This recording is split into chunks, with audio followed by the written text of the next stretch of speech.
निवडणुकीमध्ये ज्यांनी मला पराभूत केलंय, राष्ट्रवादीचा खासदार निवडून आणला म्हणलं तरी भाजपच्या आमदारांच्या आज आष्टी उपसा सिंचन योजना क्रमांक 3 अंतर्गत शिंपोरा ते खुंटेपळ या पाईपलाईनच्या कामाच्या पाहणीसाठी आणि बोगद्याच्या कामाच्या शुभारंभासाठी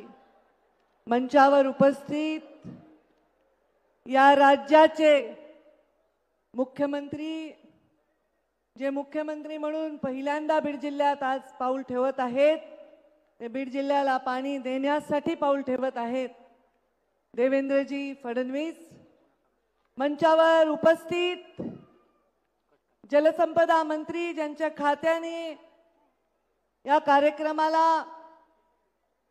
इथे हे रूप दिलेलं आहे,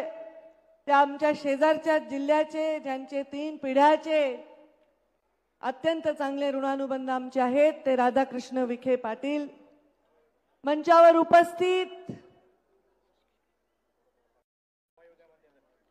माझ्या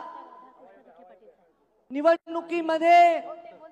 ज्यांनी मला पराभूत केलंय आणि निवडून आले, ते बजरंग बाप्पा,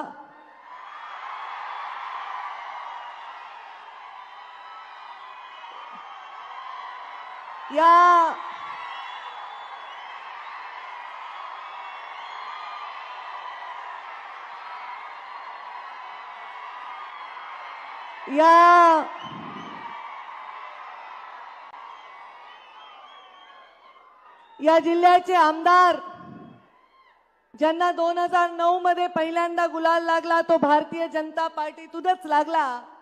आणि आता 2024 मध्ये परत आमदार म्हणून निवडून आले, ते ज्यांनी ही सभा आयोजित करण्यामध्ये मोठा लोकांचा संग्रह करण्यामध्ये योगदान दिलंय आणि प्रचंड उत्साहाने लोक टाळ्या वाजवत आहेत. राष्ट्रवादीचा खासदार निवडून आणला म्हणलं तरी भाजपच्या आमदारांच्या टाळ्या जास्त वाजल्या आहेत, ते आदरणीय सुरेश अण्णा धस.